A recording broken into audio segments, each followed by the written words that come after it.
Let me ask you a question. Do you ever wonder why some couples make it through the years, through all the ups and downs, while others just seem to fall apart?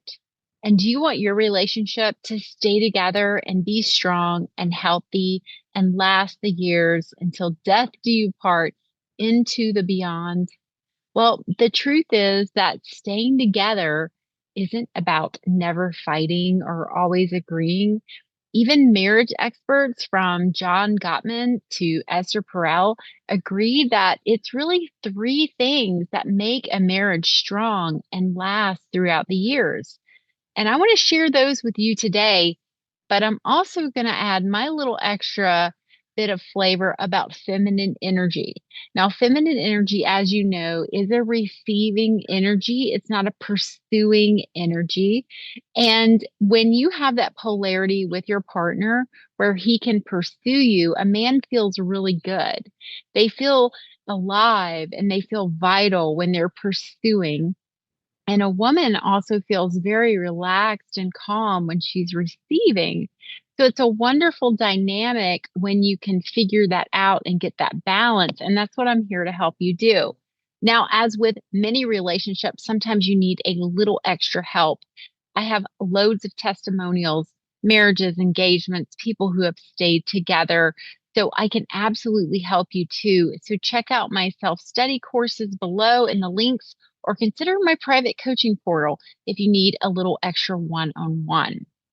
So let's start with the number one thing that all the top relationship experts agree on, and that is emotional connection. So emotional connection isn't just about like we're existing together, we're making this work, but that we actually feel connected. Now, in terms of feminine energy, the big one is not fixing or controlling, but leaning back and opening your heart. Now, you might have a hard time with this because things need done, things need to happen. You really want to get your partner's attention or for them to make more dates with you or to pursue you. And so you feel like you actually have to do or say something to make that happen. So instead of external control, instead of looking at this in terms of, I need to do or say this to make something happen, you instead focus on what you can control, which is what you're feeling, what you're experiencing, what you're observing in your life. And this is the biggest thing I help women do. It sounds so easy, but you actually find what you're feeling and you say it in a way that doesn't put your guy on the defensive or make him feel attacked. So I've talked about subtracting the word you as much as you can from your conversation. So it's not like you make me feel angry or you make me feel bad. And you shouldn't really focus on what he shouldn't be doing or what he should be doing. So I'll give you an example that I had not too long ago with my husband, which is he can be very fast. He can be very go, go, go, busy, busy, busy. And he was actually wanting a snack and he was so busy and he was moving around the kitchen so quickly that he put his snack into a cat food dish. And he was like, whoa, this isn't a cat food dish. He goes, well, the cat food dish is clean. But I was like, yeah, you're not eating that out of there. And I said, honey, can you slow down? Can you please slow down? And so I'm making a request. Can you please slow down? You can always make a request. And then when they do slow down, take a breath, take a moment, and tell him how you feel. I feel so connected when you slow down and we can just be together calmly. Or, oh, I feel more calm and connected when you slow down. Thank you. Now, the other alternative would be to come at this with saying, oh, I feel so frantic. I feel so upset the way that you're behaving. But that's coming at it from a kind of a negative perspective. So I want you to experiment with making the request with, honey, can you please slow down? You might get a little feedback in that moment. You might get a little ruffled feathers, but then take a pause and breathe, slow down your body and say, I feel, and state a positive feeling that you feel when this happens. So use that one and let me know in the comments how that one works for you. I think that's a wonderful script to use. Is starting off with the statement, the need, the desire, the want, whatever it may be, and then how it feels when it happens. All right, my next one is about handling conflict with curiosity, not control. So you've been following me on YouTube for a while. You know that I am a big advocate of you have absolutely no control over anyone. And once you can really accept that and understand you have no control over your partner, even in terms of my husband being busy and frantic and moving very quickly, I have no control over it. I only have control over me. And you can make a request or you can walk away, and you can find so many more alternatives when you look at things from a place of like, I'm not here to control you. So let's take a very touchy subject, which is how often a man is on his phone. Let's say he is on his phone all the time and he's ignoring you and he's working when he maybe shouldn't be working. It's family time, or he's scrolling on his phone and God only knows you don't know what he's up to. You don't know what he's doing, but you have some icky feelings about it. So when something is happening that feels off, we're going to approach this with curiosity, not control, not conflict. So, the first step I want you to do in terms of feminine energy is to just breathe and soften your energy. And this is where leaning back really comes into play, where you can breathe and lean back, raise your shoulders up, drop them down, take a couple of breaths, and really relax your abdomen. Allow your uterus, allow that pelvic area to just widen and soften and get really, really full. So when you get into that relaxed energy, that's an energy your partner can feel. And this is a really magical part of feminine energy. You're slowing down, you're softening, and then you can address what you're feeling. I'm feeling a little ignored. I'm feeling a little worried. I'm feeling a little scared, and just make it as short as you can. So let's say he's on his phone too much. Well, I'm feeling a little upset. I'm feeling a little scared or worried. You're on your phone a lot right now, and I'm feeling scared by that. It's okay to say that if that's what you're feeling. If you're feeling ignored, I feel ignored right now. I appreciate you're trying to get some work done, but I thought this was family time. Did I get that confused? And so you have it where you're expressing how you're feeling, but you're saying it in a way with curiosity, like, did I get this time confused? Or and did I misunderstand that we weren't going to be together right now? Now, I will tell you 9 times out of 10, this will ruffle feathers. Whenever you stop a man or pause a man or get a man to reflect about what he's doing in that moment, and it's what he wants to be doing, you're going to get some ruffled feathers. But that's okay. That's part of life. We're not always going to be doing and behaving exactly the way our partners need us to do or behave. So understand that that is part of it. But hang in there with him and ask him, can we talk about it? Or is there something I should know? Or what do you think we can do?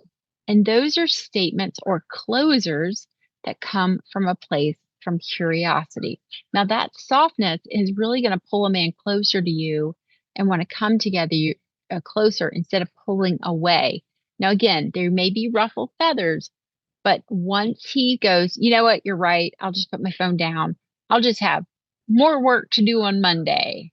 Okay, say, well, okay, if you feel that that's the best choice to make right now, or if you feel that's the best way to have family time right now, I respect that. And you're creating an option for him. You're creating a choice. You're creating freedom because you're asking him, well, what do you think's the best way to have family time? Well, what do you think's the best way for us to spend time together? And so you see, you're creating this sense of freedom. And freedom is absolutely what men want to feel. Then they don't feel controlled and manipulated or anything like that. Now, the last part I want to say about this is if he doesn't put down his phone, if he doesn't spend family time with you, Focus on what you can control, what you can do.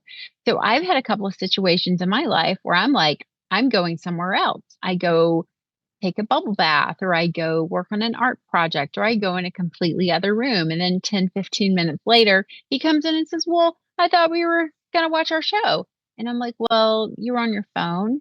So I get up and, leave.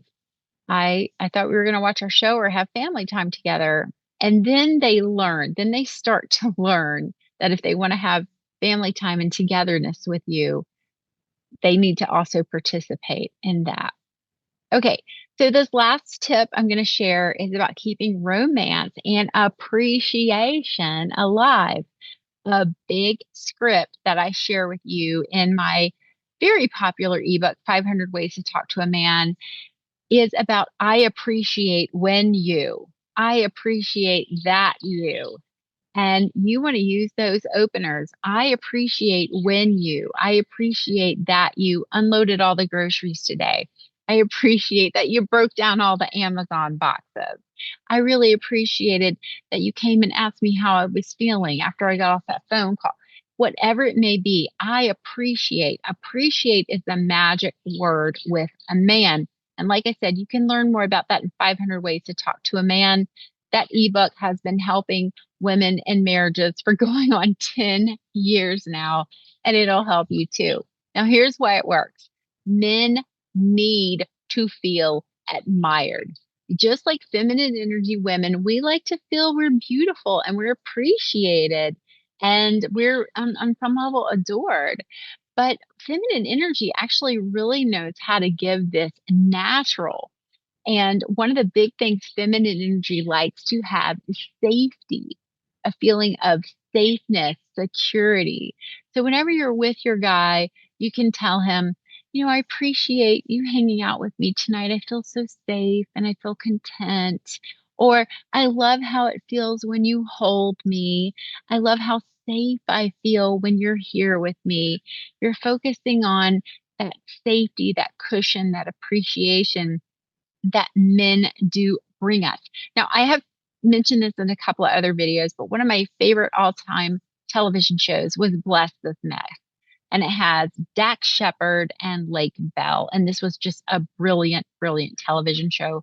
Hate it ever ended, but check it out sometimes because in one of the episodes, uh, Lake Bell is telling her husband, Dax Shepard, about how, she's a woman and she wants independence and she wants, equal rights and things like this. And he goes, well, wait a minute. When someone knocks on the door at 3 a.m., why is it me going to answer the door if we're equal?